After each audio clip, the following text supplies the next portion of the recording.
Bueno, muy buenos días para todos. Aquellos que apenas se están comenzando a conectar, pues bienvenidos. Ya seguimos entonces con esta jornada del Arduino Day. Ya por la segunda parte vamos a hablarles entonces sobre lo que es la introducción a los manipuladores robóticos, que va a estar a cargo de profesor Álvaro Andrés Navarro.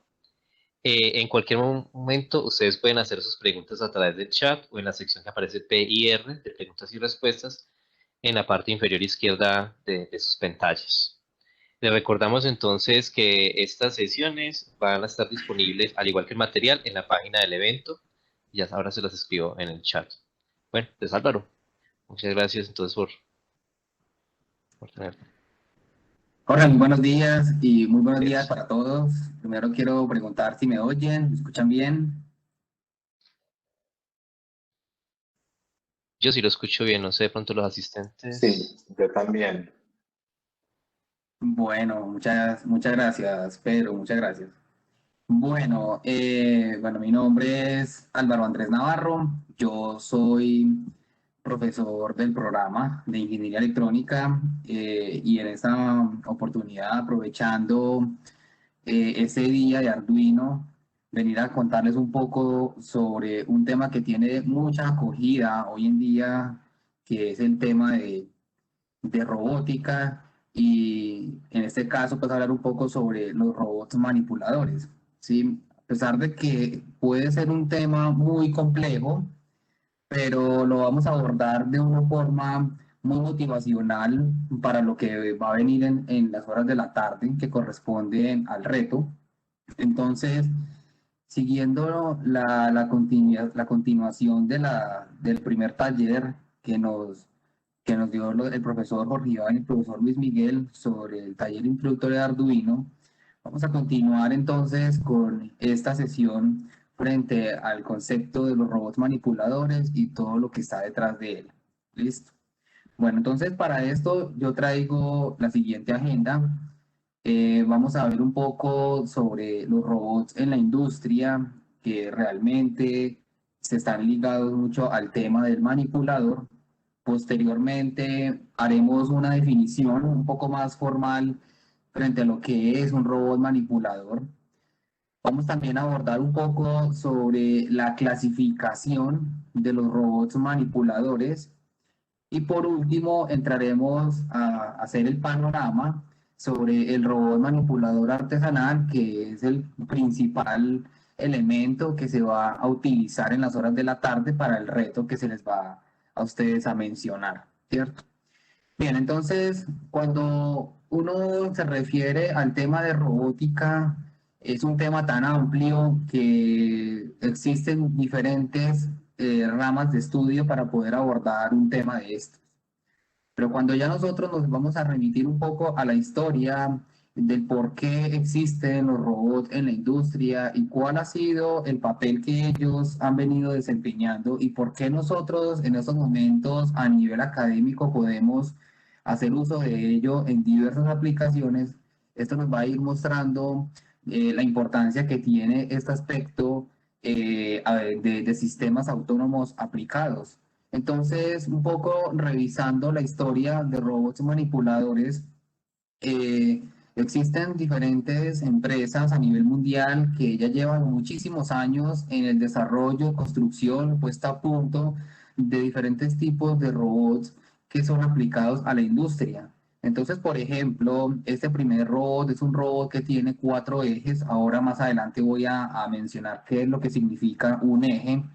Una aplicación determinada que yo pueda emplear con un robot de estos es como si yo lo viera un brazo que tiene la posibilidad de moverse en un espacio determinado de tal manera de que yo pueda alcanzar un objetivo.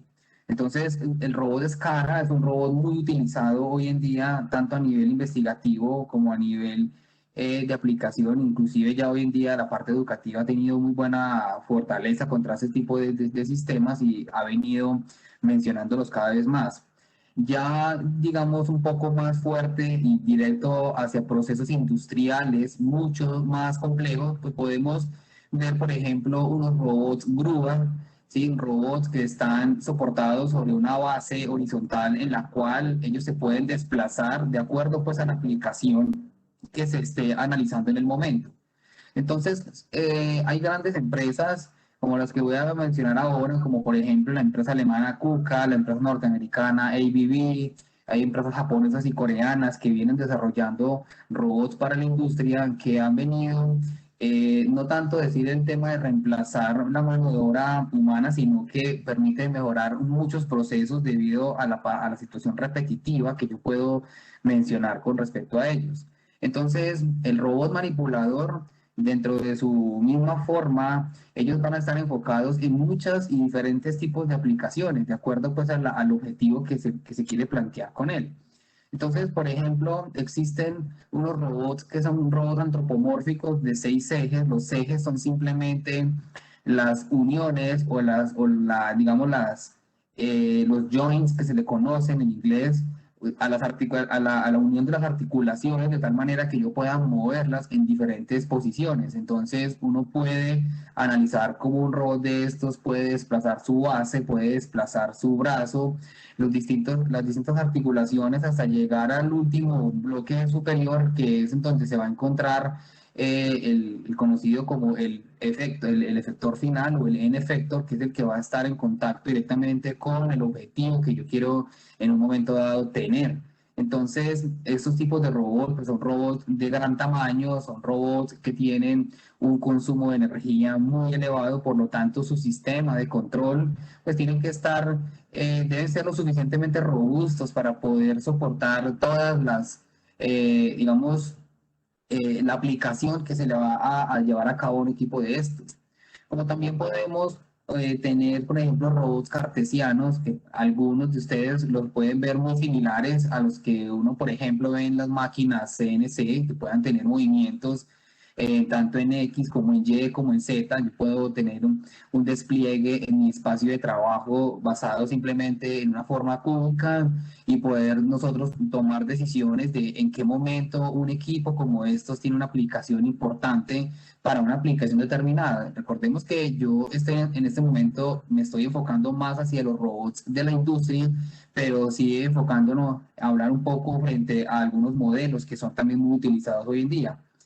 Como también existen robots que son colaborativos, ahora los veremos en unos videos que yo voy a presentar, son robots que van a tener la posibilidad de hacer o ejecutar tareas conjuntas con otros tipos de robots, de tal manera de que haya una coordinación o una colaboración entre los sistemas que se están en este momento actuando. Esto lleva un grado de complejidad grande debido a que el hecho de yo estar compartiendo en un espacio de trabajo más de un robot, aquí lo que se debe tener en cuenta es que la manera en que cada uno de ellos desempeña su función sea muy bien planificada, de tal manera que se evite una colisión entre ellos mismos y que dentro de su tarea cumpla la acción de colaborarse. Entonces, digamos que ese tipo de robots son muy vistos hoy en día en las grandes industrias, por ejemplo, automotrices, que hacen procesos de pintura, de levantar y desplazar un objeto, de hacer un palletizing o una pila de bloques que permitan pues hacer el transporte de cierta mercancía de una manera más fácil. Entonces, todos estos esquemas han tenido hoy en día muchísima aplicabilidad y la tecnología que nos ha ido ofreciendo ha ido mejorando muchísimo esos procesos de manipulación, de control, para que las tareas que se tengan que llevar a cabo sean tareas confiables y que cumplan con un requisito. Entonces, quisiera mostrar este primer video. Es un video de un robot Scara. Aquí lo vamos a analizar. Es un robot que tiene, como les decía, 4 ejes. Su movilidad está limitada a los ejes. Aquí es una aplicación realmente sencilla en donde yo puedo hacer que él recoja un objeto en una posición determinada y que la podemos hacer como una tarea repetitiva, ¿cierto? Entonces, digamos que este tipo de procesos en la industria tiene una gran aplicabilidad porque permite optimizar la manera en que un proceso se está llevando a cabo, ¿sí? Independiente de lo que se esté trabajando, pero llevar a cabo una tarea en la que de forma controlada yo le puedo decir a un equipo de estos, vaya a una ubicación particular, ejecute una tarea, pues tiene digamos, una robustez importante de poderse analizar, ¿cierto? Aquí es un robot que está jugando realmente, que está haciendo un esquema de atravesar unas bolas de un lado al otro, pero imagínense ustedes en un proceso industrial muchísimo más elevado, ¿cierto? Por ejemplo, miremos este otro que es un robot que tiene su punto de grúa, ¿cierto? Como pueden observar, este es un equipo ya mucho más robusto. Este es un equipo desarrollado por la empresa de KUKA Robots y es muy utilizado para el transporte de objetos pesados dentro de una misma zona. Ustedes ya pueden observar de que aparte de la cantidad de articulaciones que él tiene para desplazarse en un espacio determinado, hay un grado de libertad adicional en el que se puede desplazar por el riel de tal manera que pueda expandir su espacio de trabajo. ¿Sí? Entonces, estas máquinas industriales, máquinas muy robustas, perdón, estas no es de KUKA, sino que es de ABB, son equipos que tienen una aplicabilidad muy fuerte. Y por ejemplo, este robot, como lo observan ustedes, él posee una cámara que está observando el objetivo al cual está queriendo llegar. Entonces, aparte de hacer una tarea de navegación en un ambiente determinado, también estás utilizando un esquema de visión para poder comprender, ya sea a nivel remoto o en un equipo presente, poder ver lo que se está, digamos, en este caso, observando desde su punto principal.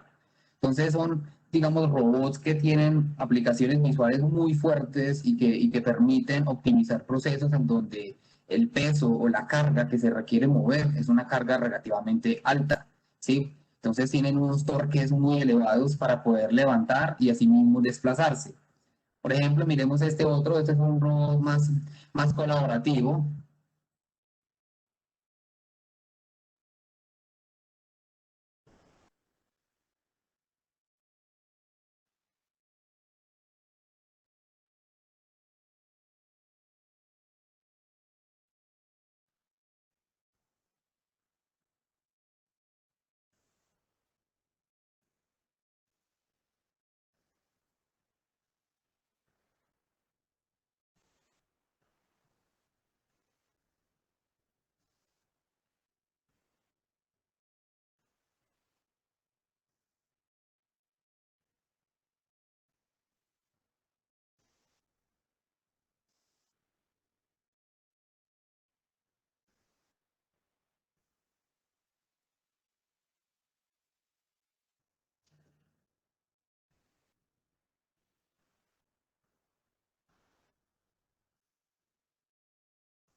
Bueno, como pueden ustedes observar en este tipo de aplicaciones, hay una cooperación entre dos robots, ¿cierto? Y esos robots, como pueden observar ustedes, la movilidad era bastante interesante para poder llegar a algunas zonas que son muy complejas.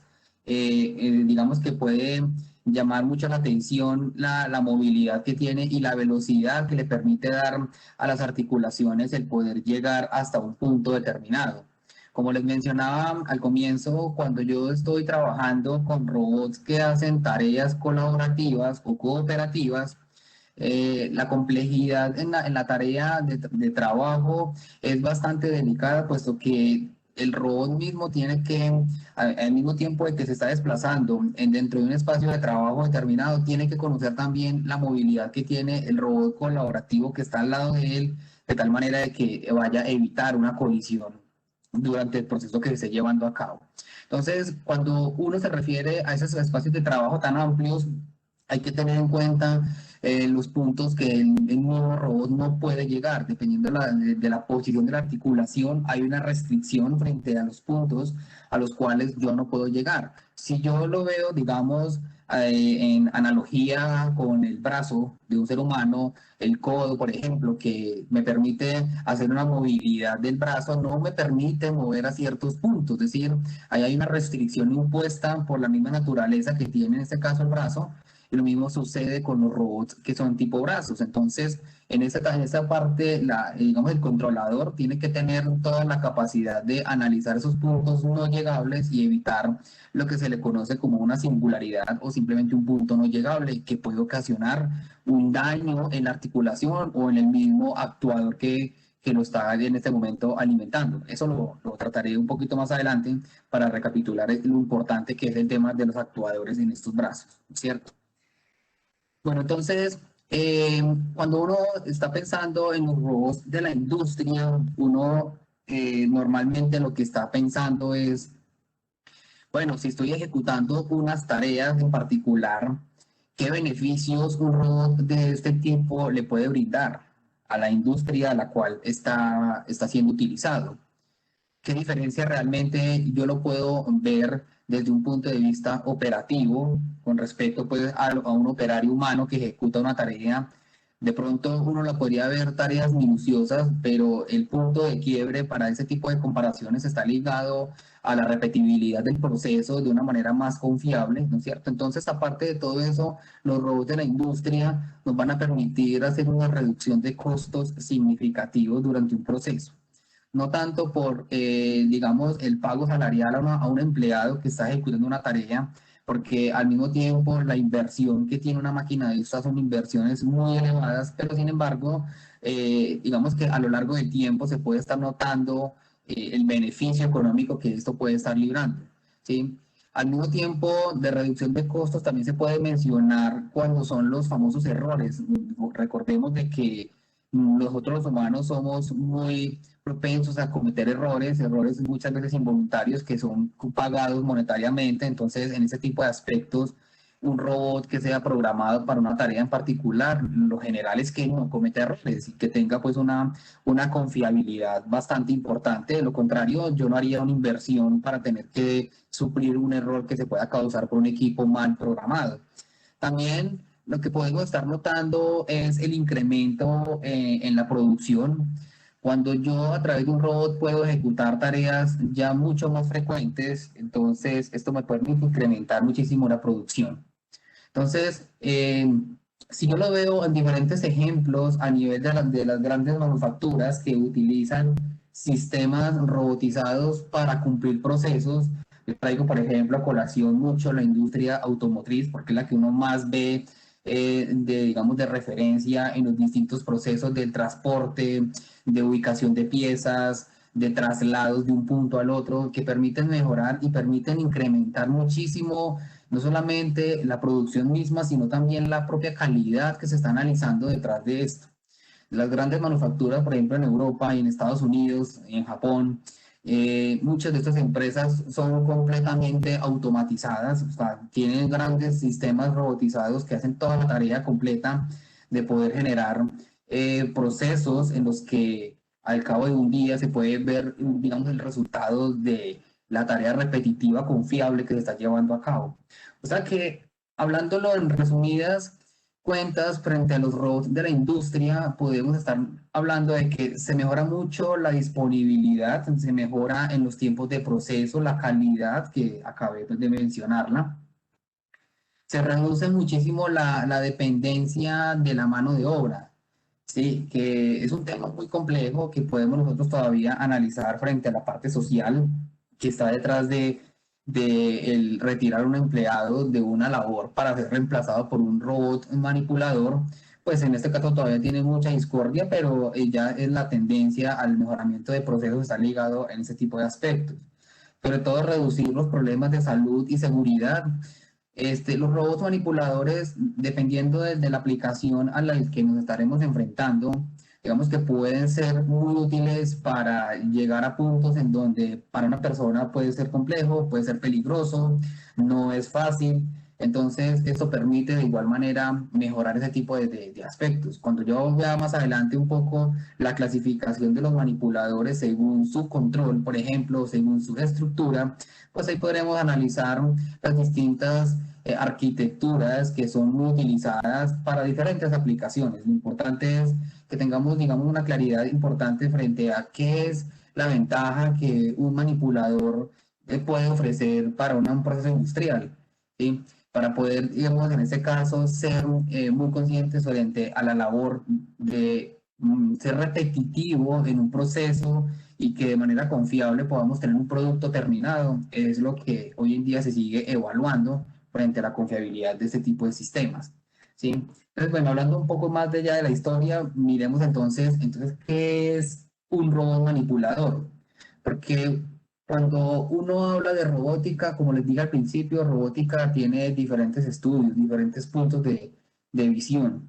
Y nosotros podremos verlo desde el punto de vista de la robótica móvil como la robótica fija, que tiene unos aspectos aplicativos distintos, pero de igual manera están hablando de robótica. Entonces, la definición de un robot manipulador, simplemente, como lo estoy presentando acá, es un robot multifuncional, reprogramable con varios grados de libertad, capaz de manipular materias, piezas, herramientas o dispositivos especiales según trayectorias variables programadas para realizar diversas tareas.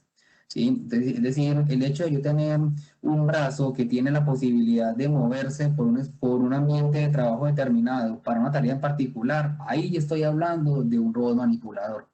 Entonces, ese robot manipulador puede ser manejado de forma manual, es decir, cuando hay un operario que controla directamente la tarea del manipulador a través de un sistema de control robusto que tenga la interacción entre el mismo robot y la persona con la experiencia que se requiere puede recibir una orden específica para que ese robot ejecute una tarea en particular. Es decir, que ahí es una responsabilidad directa frente al operario que el robot haga la tarea que se le ha sido encomendada.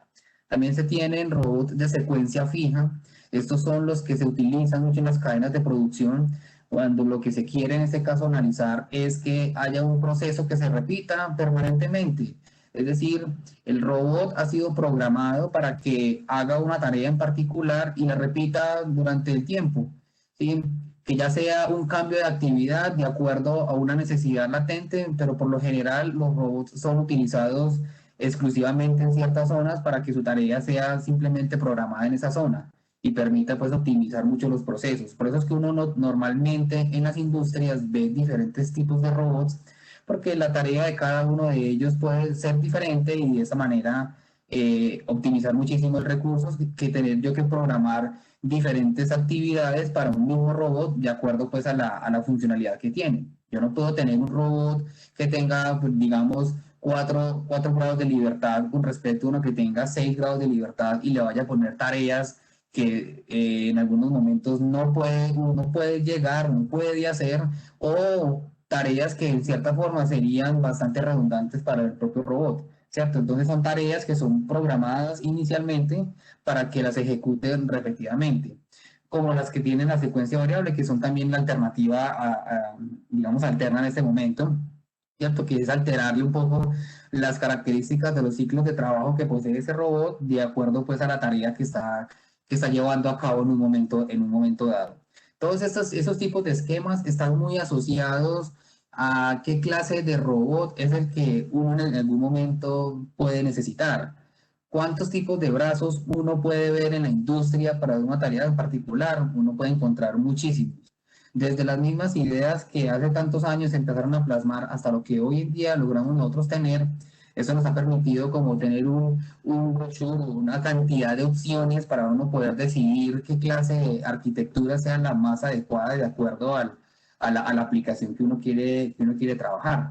Entonces, siempre cuando uno está hablando del manipulador, uno está hablando de los grados de libertad, que son esas rotaciones, que son esos movimientos que puede tener cada una de las articulaciones. Entonces, en este esquema, por ejemplo, si yo noto, generalmente la base es una base que permite una rotación de todo el cuerpo, ¿cierto? Para ubicarlo en un punto específico, pero asimismo también hay otras articulaciones que tienen su propio movimiento, que están unidas a través de una de una unión, valga la redundancia, un joint, que permita hacer el desplazamiento o la misma rotación de acuerdo pues a la aplicación que tenga el robot en ese momento en uso o la misma arquitectura que se esté planteando. Entonces, cuando uno observa en el espacio hacia qué punto se puede mover el robot, es digamos, el gran estudio que en esos momentos uno tiene que tener muy claro para qué quiere utilizar ese robot manipulador. No se trata simplemente de yo hacer mover las articulaciones de cualquier manera, sino que tenga un sentido en particular el por qué quiero yo mover esa articulación y cuál es el objetivo final al que yo quiero lograr. Entonces, con base en esa perspectiva, nosotros siempre tenemos que ver, dependiendo de la aplicación que yo quiero trabajar, entonces yo tengo que hacer un análisis bastante interesante de cada una de las articulaciones y de sus restricciones. ¿Sí? Entonces es importante que en los robots manipuladores conocer ese tipo de aspectos por lo que yo acabé de mencionar. Hay puntos en los que digamos, la pinza o la mano o el N-efector que se encuentra en ese caso activo no va a poder llegar debido a que hay una restricción en alguno de sus articulaciones para ejecutar ese movimiento. Entonces, los grados de libertad son importantes determinarlos, conocerlos para saber hasta dónde puede ser el espacio de trabajo de ese robot. ¿Sí? Entonces, como lo mencioné, para que cada unión efectúe un movimiento, si yo quisiera que las articulaciones estuvieran, que efectuaran el desplazamiento en el espacio donde se está desenvolviendo el robot, entonces tiene que existir un actuador que le permita hacer ese movimiento. Entonces, aquí es donde se ve una gran diferencia con diferentes tipos de empresas que fabrican robots manipuladores de acuerdo al tipo de actuador que se les está conectando para ejecutar los movimientos de las articulaciones. Entonces, principalmente, nosotros podemos ver que podemos tener actuadores que sean eléctricos, ¿cierto? Como son los motores. Entonces, podemos tener inclusive motores de AC, motores de DC, servomotores, ¿sí?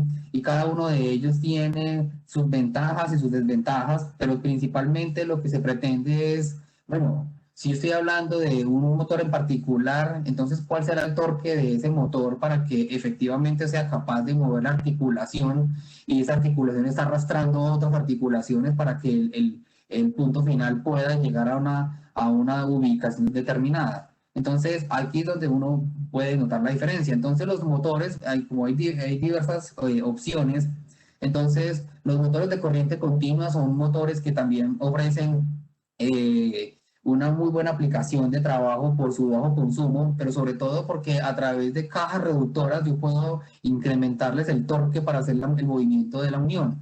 Entonces esto me permite con mucha más confiabilidad hacer el movimiento. Entonces, por ejemplo, vemos en la imagen motores con caja reductora que tienen su propio encoder para hacer el posicionamiento de la misma unión en el espacio. Porque cuando yo polarizo o conecto un motor de corriente continua, pues su rotación sería en ese caso permanente y no tendríamos la posibilidad de afirmarle hasta qué punto tiene que llegar. Y en un brazo manipulador, una articulación, a diferencia de la base, por ejemplo, no debería rotar todos sus 360 grados. O sea que de cierta manera tendría uno que conocer cómo determina la posición de ese actuador, perdón, de esa articulación para que el sistema de control le dé la orden al actuador de tal forma de que llegue a la ubicación deseada. Como también observamos allí servomotores, que los servos, el que está en la mitad es un servomotor Dynamixel, que es una empresa bastante robusta en la fabricación de servomotores para aplicaciones de robótica de manipulación de manipuladores que permiten y que generan torques muy elevados y que son bastante robustos para el movimiento determinado. Como también los servos tradicionales. En el taller anterior nos comentaba el profesor Luis Miguel frente a la aplicación de los servomotores y su utilización frente a las señales PWM. Estos tipos de servos son, digamos, muy utilizados sobre todo para aplicaciones en las que uno requiere simplemente ubicar el eje a un cierto grado. Los servomotores tienen digamos, la diferencia que pueden ser de rotación continua o de rotación controlada, donde yo solamente puedo a través de una señal que yo le envío a él, ubicar el ángulo particular. Es decir, que en un robot manipulador, este tipo de servos son los que tienen mucha aplicación realmente. Los robots de bajo costo son muy utilizados con este tipo de motores y tienen toda una gama de aplicaciones interesantes que inclusive nosotros podríamos acceder fácilmente a través de las diferentes tiendas que lo ofrecen. Entonces, son opciones que uno puede contemplar, digámoslo, llevándonos no a un robot a nivel industrial que tenga una robustez muy elevada, que tengan unos costos por materiales bastante fuertes, sino también como el hacer una reducción de ese tipo de gastos con materiales que también ofrecen una buena aplicación en ese sentido. Aparte de tener actuadores eléctricos, también existen actuadores que son hidráulicos o que son neumáticos, pues estos en comparación con los actuadores eléctricos son muchísimo más costosos, ¿sí? Estos son más, digamos, especiales, digamos de esa manera, en el sentido de cuando uno ya necesita, no sé, cierta robustez al movimiento de la articulación, del cierre, de la apertura y cierre de la pinza, por ejemplo. Entonces, digamos que ese tipo de configuraciones son mucho más especiales. Yo los llamaría como para aplicaciones de propósito especial. Si uno se pone a analizar haciendo una tabla comparativa frente a los costos de un robot manipulador que tenga actuadores hidráulicos y neumáticos en comparación con uno que tenga actuadores eléctricos, pues vamos a notar una diferencia de costos bastante fuerte. Y eso también tiene que significar el tipo de aplicación en la que uno lo quiere enfrentar. Y entonces, como les digo, en este momento hay una gran variedad de robots manipuladores en los que, dependiendo del tipo de aplicación al que uno lo quiere enfrentar, es donde uno debe tener la suficiente experticia para tomar una decisión en la adquisición de un equipo de esto. Entonces, hemos dicho que el robot manipulador a través de los actuadores puede efectuar el movimiento de cada una de las articulaciones, así como ustedes lo notaron en los videos que yo presenté y en lo que yo he estado aquí analizando. Pero también aparte de ese tipo de conceptos, tenemos que también vincular la clasificación de estos robots manipuladores. Entonces, la clasificación de ellos estará ligada primero según el número de ejes. Sí, como lo mencioné, hay distintos robots que tienen diferentes grados de libertad, por lo tanto sus aplicaciones son distintas. También lo tengo que clasificar de acuerdo a su estructura mecánica, como también lo tengo que clasificar según su tipo de control y según sus aplicaciones. O sea, son cuatro aspectos que son importantísimos tenerlos muy presentes porque están ligados realmente no a lo bonito que yo quiera ver un robot haciendo una tarea, sino específicamente a tener, digamos, un rendimiento adecuado de acuerdo a la aplicación que yo quiero tratar. Entonces, de acuerdo al número de ejes, pues ya hemos mencionado que existen los robots que son de 3 ejes que permiten moverse en un plano cartesiano, ¿cierto? El robot Scara que posee 4 ejes tiene una movilidad adicional en comparación con el robot cartesiano. Los robots de 5 ejes que ya tienen una articulación adicional, ¿cierto? Así como los robots de 6 ejes que ya son aplicaciones muchísimo más robustas, por lo que el punto de llegada, digámoslo así, que va a tener la pinza o el N-Effector va a ser bastante más amplio, entonces en ese sentido se requiere, digamos, una movilidad más amplia en cuanto a las articulaciones que él tiene y poder llegar a esos puntos que se requieran. Sin embargo, también existen robots que tienen más grados de libertad, más de 6 ejes. Estos son robots que se llaman robots redundantes, ¿sí? Que también son utilizados, por ejemplo, ese robot que yo les mostré de la grúa, es un robot que realmente puede ser de 6 grados de libertad, pero está sujeto a un riel, entonces ahí hay un grado de libertad adicional. Sin embargo, tiene un punto de llegada mucho más amplio, pero de igual forma tiene ya un grado de libertad redundante frente a lo que componemos con los otros robots que hemos estado analizando. Como también verlo desde su estructura mecánica, es interesante ver cómo yo puedo comparar la movilidad que tiene un robot cartesiano en el que yo lo puedo mover en los 3 ejes, como el robot cilíndrico que aparte de moverlo en Z y en Y, yo puedo hacer con él una rotación, es decir, la base tiene la posibilidad de hacer una rotación, pero ya un robot, por ejemplo, esférico o polar, o un robot articulado o antropomórfico que tiene ya, aparte de yo poder rotar la base, puedo hacer rotar las articulaciones y poderlas desplazar hacia un punto en particular. Entonces, digamos que ya la aplicabilidad de este tipo de sistemas es muchísimo mayor, es mucho más amplia y nos va a permitir poder llegar a puntos en los que un robot cartesiano no lo va a poder hacer. Por eso es tan importante cuando uno inicia en este mundo de la robótica de manipuladores, es importante tener claro cuál es ese espacio de trabajo al que el robot va a estar sometido.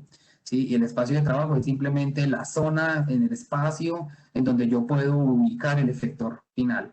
¿Cierto? Este sería el espacio que yo tengo que conocer y de acuerdo a eso sería el tipo de robot a utilizar. También yo puedo ver la clasificación según su tipo de control. Y aquí es interesante analizar varias cosas. ¿Por qué? Porque cuando yo tengo un robot que su clasificación es según una secuencia controlada, esto principalmente son tareas repetitivas.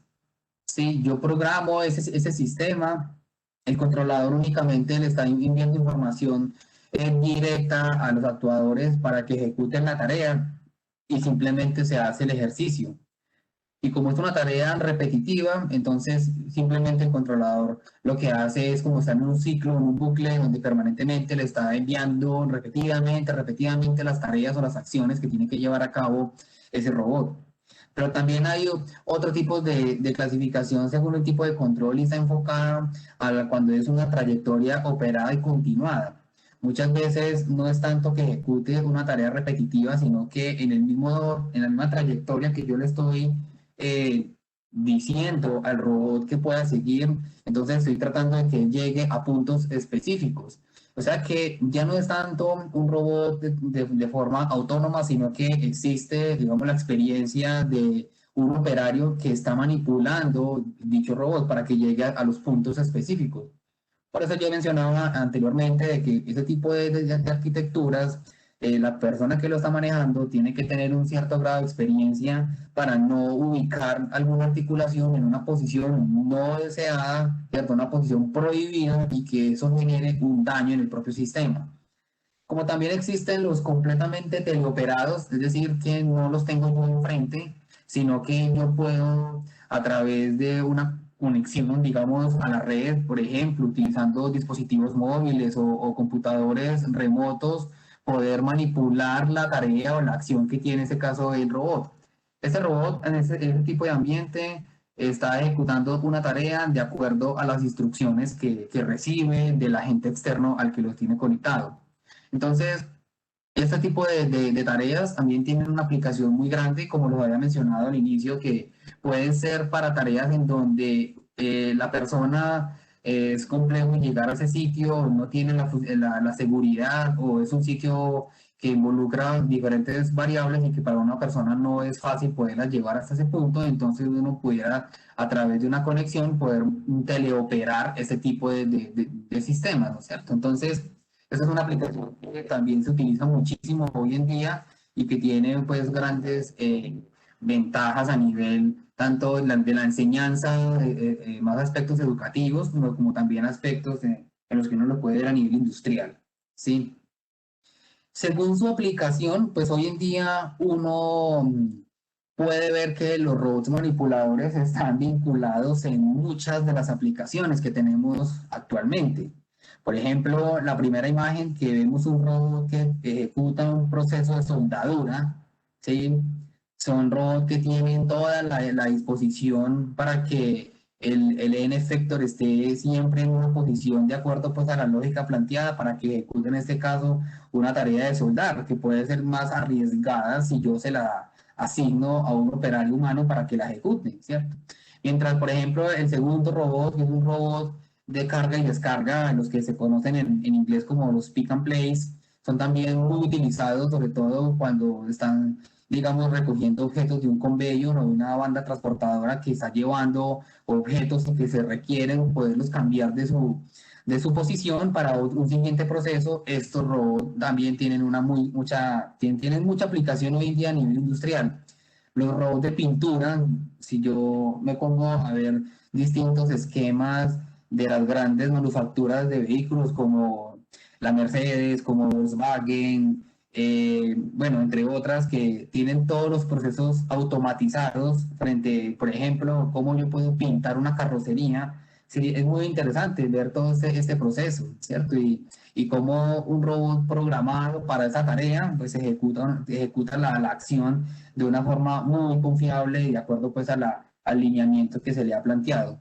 Como también ya en estos momentos ya se está viendo vinculado muchísimo a los robots para las cirugías, ¿sí? Los robots médicos, como se les conocen, que son asistentes al médico que está haciendo un procedimiento. Puede que ya se están inclusive analizando cirugías donde el robot es completamente autónomo, ejecuta una tarea de acuerdo a un tipo de cirugía en particular, ¿sí? Estuve revisando algunas aplicaciones frente a ese tipo de robots y ya hay robots que pueden hacer, por ejemplo, cirugías de pulmón, inclusive cirugías de corazón abierto, donde solo el robot es el que está haciendo el trabajo de acuerdo pues, a una tarea programada. Como también es la tarea cuando el médico puede controlar desde la distancia el proceso de cirugía, ¿cierto? El proceso de corte que se tenga que llevar a cabo a la persona. Entonces también tiene una aplicación muy fuerte. Como también los robots para cortes, hoy en día se ha notado que, por ejemplo, ya las grandes empresas que diseñan sistemas, por ejemplo, estas empresas de madera, empresas de acrílicos que tienen esos esquemas grandes para poder hacer figuras o cortes específicos, eso también se puede ver reflejado como si fuera un robot el que hace el trabajo, ¿cierto? Es una máquina que está ejecutando una tarea de corte específica. Y eso determina, digamos, un proceso automatizado que está mejorando o que permite ejecutar tareas que una persona no las puede hacer y que sea de forma confiable. Entonces, ese tipo de aspectos, pues también están bastante hoy en día en un auge impresionante.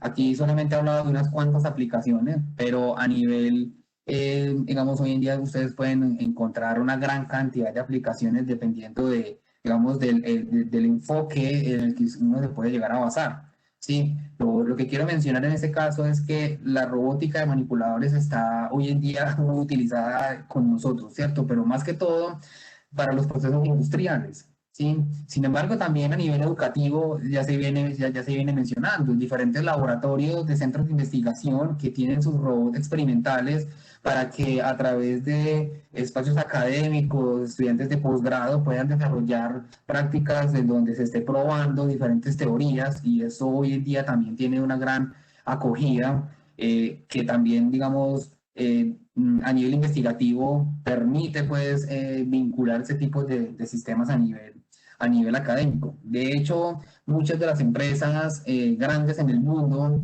están muy sujetas, digamos, a los trabajos que hacen centros de investigación para ellos poder representar esto a nivel ya más comercial. Y eso ha sido, digamos, una de las grandes ventajas y como sinergias entre la academia y la industria para aplicaciones en particular, ¿cierto? Bien, ya ahora cambiando un poco pues, de la parte conceptual de lo que compone el robot manipulador. En este momento quisiera mencionar un poco frente a la estrategia del robot manipulador artesanal que va a estar ligado al reto que se les va a imponer en las horas de la tarde. Entonces es interesante hacer un panorama frente a qué es lo que nos vamos a encontrar y qué es lo que nosotros vamos a poder plantear de acuerdo a la dinámica que en las horas de la tarde se va a mencionar. Entonces, primero, el robot manipulador artesanal lo llamamos, pues yo lo llamo de esa manera, pues por lo que es un robot más, digamos, de fácil construcción, se pueden conseguir las piezas sencillas para poderlo armar, ya hay, digamos, bosquejos libres que podemos utilizar para irnos a un sitio de corte y que nos permitan tener los modelos sencillos y poderlos uno mismo armarlos. Entonces, digamos que este es el robot que se va a utilizar. Es un robot que tenemos que diferenciarlo muy bien con respecto a los anteriores que hemos analizado. Es un robot primero que tiene 4 motores, ¿cierto? Entonces es un robot que tiene 4 grados de libertad. Cada unión es comandada por un servomotor. Entonces el trabajo del servo, como lo mencionó el profesor Luis en el taller pasado, a través de señales PWM se va a poder hacer el control de este tipo de motor de acuerdo a la necesidad que se tenga.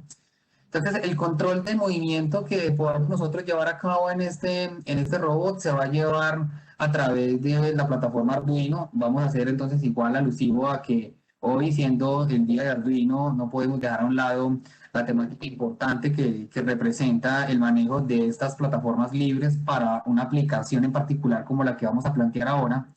Entonces, viendo este robot, podemos empezar a analizar algunas cosas importantes. Y es, primero, hay un motor que está dirigiendo la base, ¿cierto? Entonces hay un motor, el servo que vemos abajo, permite una movilidad de 0 a 180 grados en su movimiento de la base, es decir, él no va a poderse mover más, es decir, el motor ya tiene una restricción porque es un motor que solamente permite esta rotación de 0 a 180. Entonces, con esto podemos mover toda la base y tener la disposición de decidir entonces esa pinza a dónde la queremos llevar. Aparte de tener este motor para la base, él también cuenta con dos motores que son los que van a controlar el brazo. Entonces, estos dos motores son dos motores que en cierta manera deben de ir acoplados. De acuerdo a esta arquitectura, los motores no se deberían de mover de forma independiente, sino que deben de tener un acople. ¿Por qué no se pueden mover de forma independiente?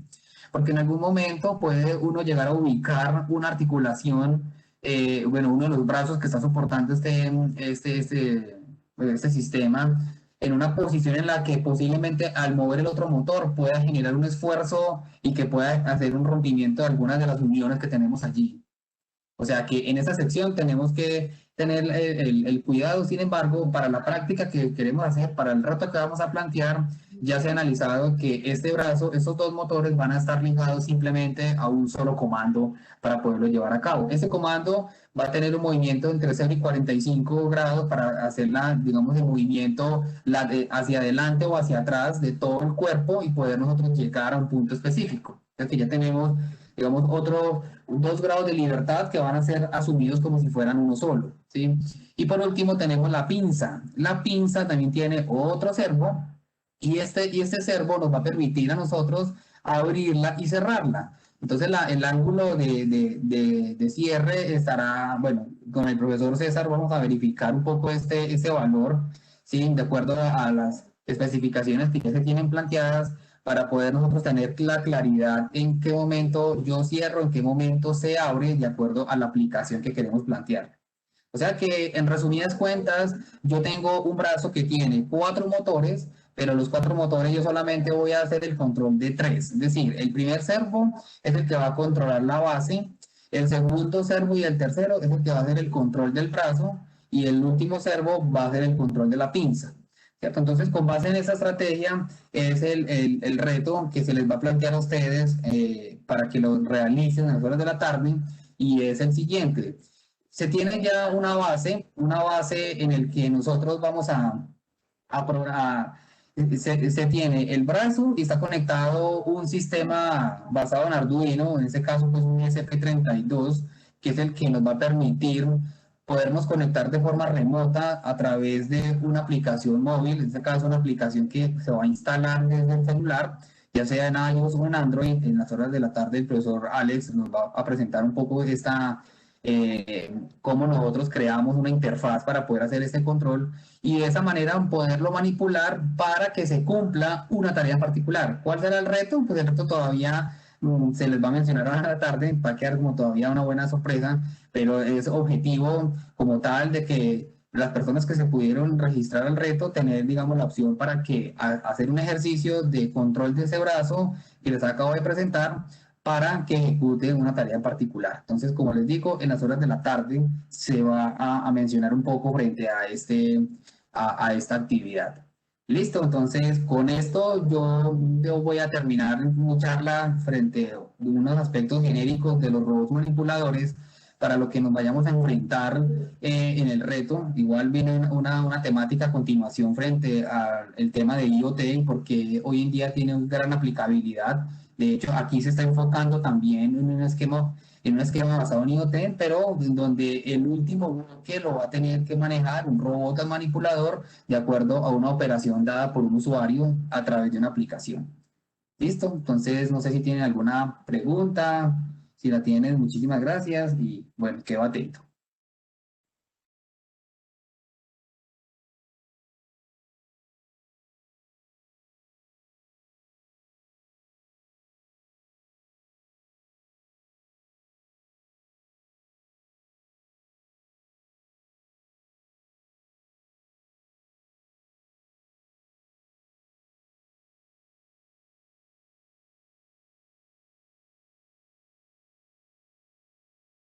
¿No hay ninguna pregunta, muchachos? Compañeros.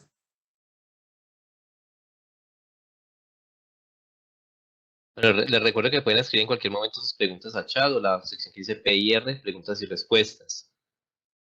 Correcto. En la página del evento, si ustedes miran la parte donde está el reto, e incluso yo les copié ahora en el chat, están los planos de ese brazo robótico artesanal que mencionaba Álvaro. Ustedes lo pueden descargar, le pueden mandar a cortar si lo quieren construir en una impresora, no, perdón, en una cortadora láser. Ahí están los archivos que ustedes los llevan a donde les hagan el trabajo y descortan las piezas y ahí están los planos de cómo montan el circuito electrónico. Lo que nosotros Correcto. vamos a hacer es, el brazo nosotros lo tenemos construido y ustedes van a controlar a distancia usando IoT. Por eso la siguiente charla va a ser justamente sobre las Ujú. herramientas hardware para hacerlo. Entonces, ¿qué preguntas tienen?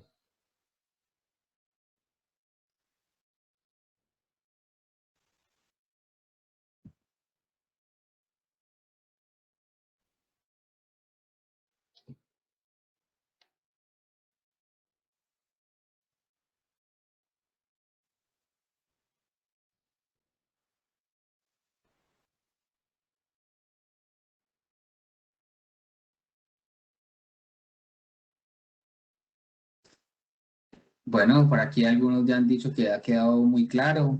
De igual manera, si hay alguna inquietud frente a esta temática, pues con mucho gusto yo les puedo pues, brindar un poco más de información. Recuerda que acá lo hice más a nivel motivacional, contar un poco pues lo importante que es este tipo de temas, sí, pero detrás de esto también hay una complejidad bastante interesante de analizar para aplicaciones diversas.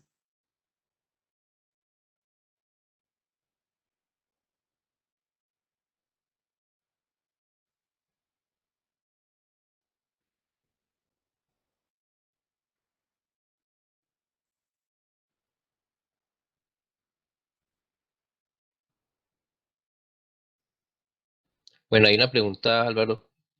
Sí. Hay varias por acá. Una es que no tiene muy bien información obtenida al descargar los planos. Y hay otra pregunta es, ¿qué tipos de sensores se utilizan en los brazos? En los brazos. Sí. Bueno, interesante pregunta. Realmente, desde la parte sensórica que tiene un brazo como tal, puede verse desde dos aspectos. Yo puedo tener un brazo que efectivamente tenga una cámara en su punto final para hacer una detección visual desde el entorno que se está moviendo, o simplemente es una pinza, por ejemplo, como el caso que vamos a tener, en donde simplemente abre y cierra. Entonces, la parte sensórica que tiene ese tipo de brazo es más asociado al sensor de odometría o el encoder que va a tener cada unión. Sí, por eso es importantísimo el conocer un poco la rotación que tiene ese tipo de articulaciones para saber hasta dónde llegan. O sea, sensores, por ejemplo, sensores de distancia o sensores que permitan generar algún problema de riesgo, algunos lo pueden traer, pero no son muy aplicados a esto, ¿sí? Hay más sensores, por ejemplo, para la medición de corriente, para la medición de tensión en algunos casos cuando el consumo sea muy elevado, entonces ahí se puede pues, mencionar. De resto, sensores como tal, esos brazos no, ya lo traen es más, digamos, la aplicación de control que yo le pueda dar desde mi sistema de alto nivel.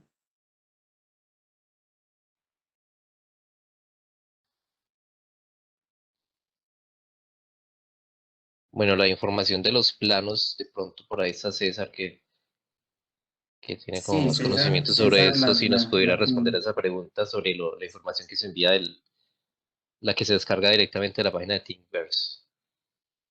Buenos días a todos, ¿cómo han estado? Hola Buenos César, días, buenos César. días. Buenos días. Muchachos, este proyecto de este brazo es libre, o sea que se puede descargar, se puede presentar. Ahorita en un momentico pues estará en la página de ingelet.net/Arduino Day el enlace para que lo puedan descargar. Cuando este brazo pues se construye lo pueden hacer en dos materiales. Lo pueden hacer en madera de alrededor de 2 o 3 milímetros de espesor o lo pueden hacer en acrílico. En la experiencia que hemos tenido, la madera es muy buena para iniciar porque nos permite realizar trabajos interesantes con ella. El acrílico es mucho más bonito, pero es muy delicado. Cuando nosotros, por ejemplo, atornillamos o apretamos el acrílico, corremos el riesgo de reventarlo. Entonces, en unos primeros ejercicios sí recomiendo la madera. Eh, Van a encontrar en la página de Thingiverse muchísimos proyectos de brazo que ustedes podrán imprimir en 3D o podrán hacer por corte por CNC o por cortadora láser.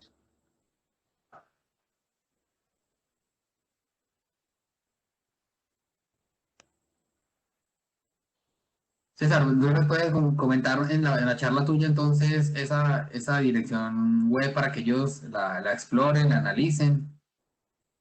Sí, con mucho gusto, ahorita la exploramos, no hay ningún problema. Ah, bueno, listo, listo, listo. César, ¿hay forma de hacer una demostración? No, en este momento no hay forma todavía de hacer la demostración. Ah, bueno, listo.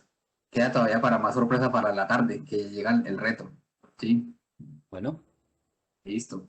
César, muchas gracias. a ustedes. Bueno, a ustedes muchísimas gracias por la participación. Entonces, ahora el Álvaro, hay profesor otra César. pregunta allí. Ay, sí, cuéntame, es que yo no las veo, Ah, ya. Luis. El movimiento fluido y preciso del brazo, ¿de qué depende? Depende, muy buena pregunta, Luis. El movimiento depende más es que todo es de el sistema de control. Hoy en día existen diferentes controladores que permiten optimizar el movimiento de cada una de las articulaciones. No hacerlo de una manera tan brusca como es simplemente mover una articulación, luego mover la otra, luego mover la otra, sino que se hace una mezcla entre cada una de ellas de tal manera de que haya una coordinación entre cada movimiento. De esa manera la matriz que se está generando a la hora de impartirse a cada actuador tiene la posibilidad de hacer el movimiento un poco más fino, más fino, y de esa manera llega uno más fácil al punto final. Esto es más de criterios de optimización. Yo quiero optimizar cuál sería la mejor ruta que puede tener ese manipulador para llegar a ese objetivo, de tal manera de que yo pueda minimizar un consumo de energía o pueda minimizar una ruta que me permita determinar un tiempo más corto, una ruta más rápida, ¿cierto? Este tipo de aspectos ya es más del sistema de control que me permita poder garantizar este aspecto.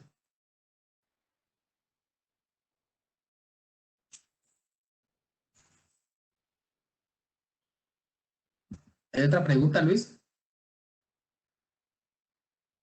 No, esa era la última que había allí. Sí. Bueno, hay otra pregunta, por favor, lo que pasa es que las están escribiendo en forma privada a los organizadores. Entonces, sí les pido, por favor, cuando las escriban, le colocan ahí dirigida a los panelistas para que ellos las puedan ver. Es que hay otra pregunta que hace Juan Felipe Valla, es ¿dónde puedo encontrar más información sobre este tipo de robots? Bueno, en la base de datos del IEEE hay muchísima información sobre ese tipo de arquitecturas. Sí, hay grandes repositorios de centros de investigación, por ejemplo, de la misma empresa de KUKA, de la empresa de ABB, que están dando a conocer, digamos, ciertas tipos de robots que pueden ser utilizados más a nivel académico para conocer un poco la dinámica de ellos.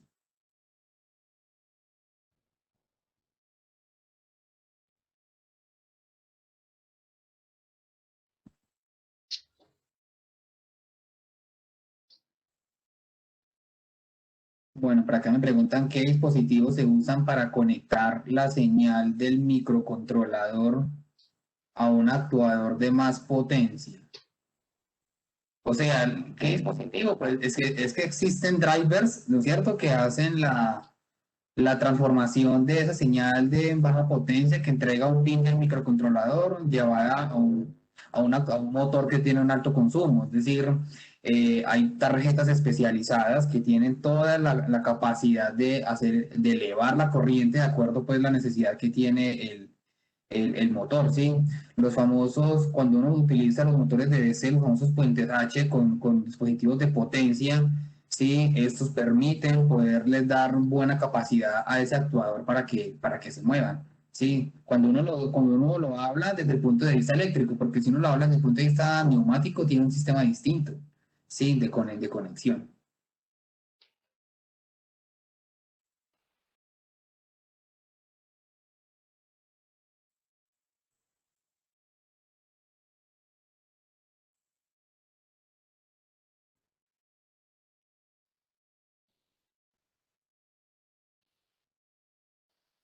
¿No hay más preguntas, muchachos?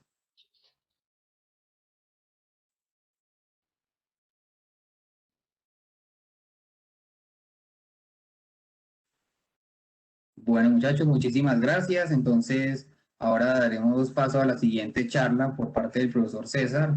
Igual, vamos a estar muy dinámicos para los que vayan a participar en el reto, tengan toda la dinámica para que esa actividad se lleve a cabo de una forma exitosa. Muchas gracias a todos. Muchas gracias, Álvaro.